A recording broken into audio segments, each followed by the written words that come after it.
Hello guys, welcome to our channel study mind. तो guys, हम Himachal Pradesh SI के exam से रिलेटेड एक नई सीरीज स्टार्ट कर चुके हैं, जिसका कि हमने जो फर्स्ट पार्ट है वो अपलोड कर दिया है। तो आज हम इस वीडियो में उसका सेकंड पार्ट देखेंगे। तो जो प्रीवियस ईयर के क्वेश्चंस हैं हम उन्हें अभी डिस्कस कर रहे हैं और आगे जाकर हम और भी इंपॉर्टेंट क्वेश्चन डिस्कस करेंगे। तो चलिए आज के हम इस वीडियो को शुरू कर लेते हैं। इससे पहले अगर आप इस चैनल पे न्यू हैं तो चैनल को सब्सक्राइब कर लें और बेल आइकन को दबा दें। तो चलिए वीडियो को शुरू करते हैं। तो आज की इस वीडियो का हम फर्स्ट क्वेश्चन देखें तो ये है Burhanpur gap is situated in. तो जो बुरहानपुर घाटी है वो कहाँ पर अवस्थित है। तो इसमें आपको पास जो चार ऑप्शन है तो आपको इनमें से अपना ऑप्शन चूज करना है।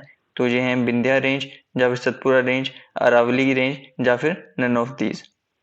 तो इसमें जो सही आंसर है वो हो जाएगा आपका option number B, Satpura range. तो ऑप्शन बी आपका सही आंसर हो जाएगा। नेक्स्ट है which of the following is the largest river of peninsular India. तो निम्न में से कौन सी प्रायद्वीपीय भारत की सबसे बड़ी नदी है। तो इसमें भी आपके पास चार ऑप्शन है। तो आपको अपना जो करेक्ट आंसर है वो चूज करना है। तो इसमें जो सही आंसर है वो हो जाएगा ऑप्शन नंबर ए, गोदावरी। तो गोदावरी इसका सही आंसर हो जाएगा। नेक्स्ट है which of the following state leads in the production of साल इन इंडिया। तो भारत में साल के उत्पादन में अग्रणी राज्य निम्नलिखित में से कौन है। तो इसमें भी आपके पास चार ऑप्शन है और इसका जो सही आंसर है वो हो जाएगा option number D, Andhra Pradesh. Sorry, इसका जो सही आंसर है वो हो जाएगा ऑप्शन बी, मध्य प्रदेश। तो मध्य प्रदेश इसका करेक्ट आंसर हो जाएगा।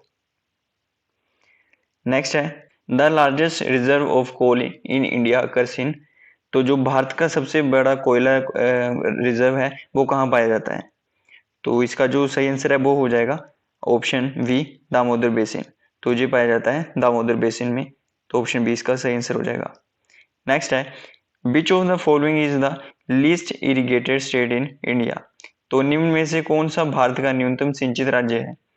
तो इसमें जो सही आंसर है वो हो जाएगा आपका ऑप्शन डी, मिजोरम। तो मिजोरम है least irrigated state in India. Next है the largest wheat production state of the India. तो भारत में सर्वाधिक गेहूं है वो कहाँ पर उत्पादक की जाती है, जैसे कहाँ पर उत्पादक होती है। तो इसका जो सही आंसर है वो हो जाएगा आपका option B, Uttar Pradesh.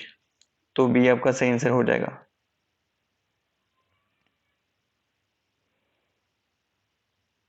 Next question है the largest petrochemical complex in India was established by Union Carbide एड। तो यूनियन कार्बाइड द्वारा स्थापित भारत में सबसे बड़ा पेट्रो रसायन संकुल था। तो इसमें आपके पास चार ऑप्शन है, इसका सही आंसर बताना है। तो ये हो जाएगा आपका ऑप्शन ए, ट्रॉम्बे। तो ट्रॉम्बे इसका सही आंसर हो जाएगा ऑप्शन ए। नेक्स्ट है NALCO has set up an integrated aluminium complex in. तो जो नाल्को है जिसकी की फुल फॉर्म है नेशनल एल्यूमिनियम कंपनी लिमिटेड। तो इसकी जो सबसे संकुल स्थापित किया है। तो इसने जो संकुल स्थापित किया यानी कि इंटीग्रेटेड एल्यूमिनियम कॉम्प्लेक्स है वो कहाँ पर किया है। तो इसका जो सही आंसर है वो हो जाएगा option D, Odisha. So guys, next question है black soil in India associated with. तो जो भारत में काली मिट्टी है वो किससे संबंधित है। तो इसका जो सही आंसर है वो हो जाएगा ऑप्शन ए, बेसाल्ट। तो बेसाल्ट से जो बेसाल्ट है उससे जो काली मृदा या फिर काली मिट्टी संबंधित है। तो नेक्स्ट है अगर अगर इज ऑब्टेन फ्रॉम। तो ये अगर अगर है वो किससे प्राप्त होता है। तो ये होता है ऑप्शन सी, सीवीड, समुद्री शैवाल से मिलता है अगर अगर। नेक्स्ट है which of the following is not a navigable river. तो निम्न में से कौन सी नौमग्य नदी नहीं है। तो ये है ऑप्शन डी, चेनाब। तो Chenab is not a navigable river. Next है which of the following fibres is often called the golden fibre of India. तो निम्न में से कौन से फाइबर को गोल्डन फाइबर के नाम से भी जाना जाता है। तो ये है ऑप्शन डी, जूट। तो जूट को गोल्डन फाइबर भी कहा जाता है। नेक्स्ट है which state has the highest number of illiterates in India. तो ये क्वेश्चन आपको भी आता होगा। भारत में निरक्षरों की सर्वाधिक संख्या किस राज्य में है। तो ये है ऑप्शन ए बिहार।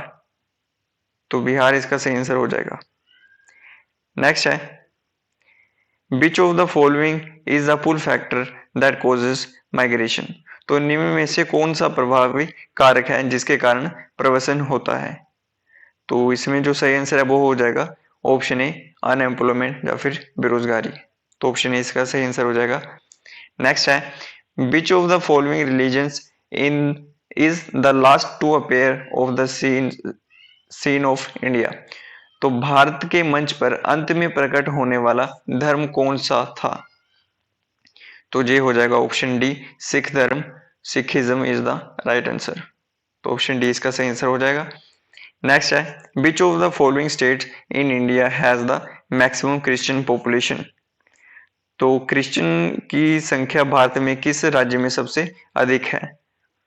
तो इसका सही आंसर हो जाएगा ऑप्शन सी केरल। तो Kerala has the highest population of Christian. तो ऑप्शन सी इसका सही आंसर हो जाएगा। तो नेक्स्ट क्वेश्चन है the increasing concentration of carbon dioxide into the air causes. तो हवा में कार्बन डाइऑक्साइड की बढ़ती सांद्रता का क्या कारण है। तो ये है ऑप्शन ए ग्लोबल वार्मिंग। तो वैश्विक तापन। तो ऑप्शन ए इसका सही आंसर हो जाएगा। नेक्स्ट क्वेश्चन है the best method of disposal of garbages. तो कचरे के निपटान की उत्तम पद्धति है। तो इसका जो करेक्ट आंसर है वो हो जाएगा ऑप्शन डी इंसिनरेशन यानी कि भस्मीकरण। तो ऑप्शन डी इसका सही आंसर हो जाएगा। नेक्स्ट है जेट स्ट्रीम्स ब्लो फ्रॉम। तो जो जेट धाराएं हैं वो कहां से कहां की तरफ बहती हैं यानी कि कहां से फ्लो होती हैं। तो इसका जो सही आंसर है वो हो जाएगा option B west to east. तो पश्चिम से पूर्व की तरफ इसका सही आंसर हो जाएगा। नेक्स्ट है drift plains are formed by the action of. तो ड्रिफ्ट मैदान है वो किसकी क्रिया द्वारा निर्मित होते हैं। तो इसका जो सही आंसर है वो हो जाएगा ऑप्शन बी हिमनद ग्लेशियर्स। इसका सही आंसर हो जाएगा। नेक्स्ट है tsunami are originated due to. तो जो सुनामी है वो किसके कारण उत्पन्न होती है। तो इसका सही आंसर हो जाएगा ऑप्शन बी अर्थक्वेक भूकंप। तो अर्थक्वेक इसका सही आंसर हो जाएगा। नेक्स्ट है the deepest ocean of the world is. तो विश्व का सबसे गहरा महासागर है। तो ये है प्रशांत महासागर पैसिफिक ओशन। तो ऑप्शन डी इसका सही आंसर हो जाएगा।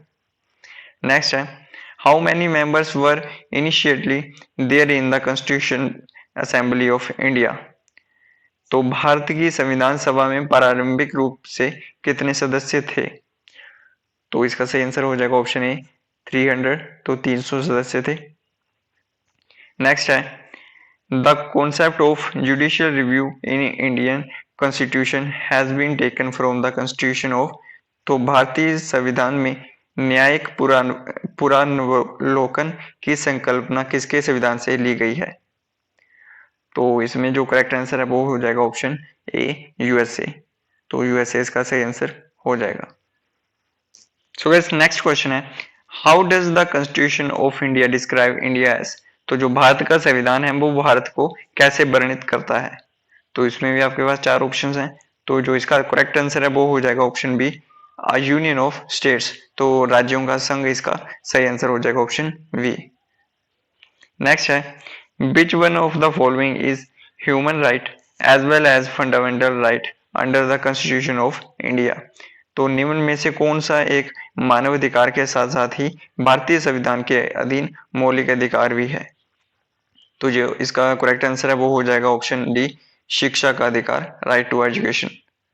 तो ऑप्शन डी इसका सही आंसर हो जाएगा ऑप्शन डी। नेक्स्ट है टू बी एलिजिबल फॉर द president election of president of India a person must have completed the age of। तो भारत के राष्ट्रपति के रूप में चुनाव के योग्य होने के लिए एक व्यक्ति की आयु कितनी होनी चाहिए। तो जो इसका करेक्ट आंसर है वो है ऑप्शन डी 35 ईयर्स। तो 35 वर्ष इसका सही आंसर है।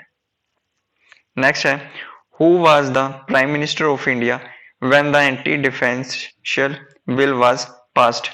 तो दल बदल विरोधी विधेयक पारित किए जाने के समय भारत का प्रधानमंत्री कौन था। तो इसका करेक्ट आंसर हो जाएगा ऑप्शन सी राजीव गांधी। तो ऑप्शन सी इसका करेक्ट आंसर हो जाएगा। नेक्स्ट है, who calls the joint session of to houses of parliament. तो जो सदन के दोनों सदनों की संयुक्त बैठक है उसे कौन बुलाता है। तो इसका जो करेक्ट आंसर है वो हो जाएगा ऑप्शन ए राष्ट्रपति, प्रेसिडेंट ऑफ इंडिया। नेक्स्ट है, भारत में प्रथम आम चुनाव हुए। तो जो first general election of India है वो कब हुए थे। तो ये हुए थे ऑप्शन बी 1951। ऑप्शन डी इसका सही आंसर हो जाएगा। सो गाइस नेक्स्ट क्वेश्चन है, the first Indian state created on linguistics basis was. तो भाषाई आधार पर निर्मित प्रथम भारतीय राज्य कौन सा था। तो ये है आंध्र प्रदेश। ऑप्शन ए आपका सही आंसर हो जाएगा। आंध्र प्रदेश एक ऐसा स्टेट है जो कि पहला भाषा के आधार पर बना था। नेक्स्ट है, who is the executive head of state government. तो राज्य सरकार का कार्यकारी प्रमुख कौन होता है। तो ये है ऑप्शन बी राज्यपाल। तो ऑप्शन बी आपका द गवर्नर सही आंसर हो जाएगा। नेक्स्ट है, the speakers vote in the Lok Sabha is called. तो जो लोकसभा में स्पीकर का मत होता है उसे क्या कहते हैं, वो क्या कहलाता है। सो गाइस इसका जो सही आंसर है वो हो जाएगा कास्टिंग वोट। तो ऑप्शन ए निर्णायक मत इसका सही आंसर हो जाएगा। नेक्स्ट है, हु इस्टेब्लिश्ड शांति निकेतन। तो शांति निकेतन किसके द्वारा स्थापित किया गया था। तो ये किया गया था ऑप्शन सी रविंद्रनाथ टैगोर। तो ऑप्शन सी रविंद्रनाथ टैगोर सही आंसर हो जाएगा। नेक्स्ट है, the constitutional status has been given to panchayat under which article of Indian constitution. तो भारतीय संविधान के किस अनुच्छेद के अंतर्गत पंचायतों को संवैधानिक दर्जा दिया गया था। तो ये दिया गया था आर्टिकल 243 के अंडर। तो ऑप्शन सी इसका सही आंसर हो जाएगा। नेक्स्ट है, who was the first deputy prime minister of India. तो भारत का प्रथम उप प्रधानमंत्री कौन था। तो ये थे ऑप्शन सी सरदार वल्लभ भाई पटेल। तो ऑप्शन सी इसका सही आंसर हो जाएगा। नेक्स्ट है, in which house of the parliament the presiding officer is not a member of house. तो संसद के किस सदन में पीठासीन अधिकारी सदन का सदस्य नहीं होता। तो ये नहीं होता ऑप्शन बी राज्यसभा के सदन में। तो ऑप्शन बी इसका सही आंसर हो जाएगा राज्यसभा। सो गाइस आज की वीडियो में हम बस इतने ही क्वेश्चंस कवर करेंगे, क्योंकि अगर ज्यादा क्वेश्चन हम कवर करेंगे तो आपको भी एक बर्डन फील होगा। तो हम थोड़े थोड़े करके इन क्वेश्चंस को कवर करेंगे। तो बाकी के जो क्वेश्चन बचते हैं इस क्वेश्चन पेपर के वो हम अगले पार्ट में इन्हें कवर करेंगे। So guys thanks for watching और मिलते हैं नेक्स्ट वीडियो में। तब तक के लिए धन्यवाद।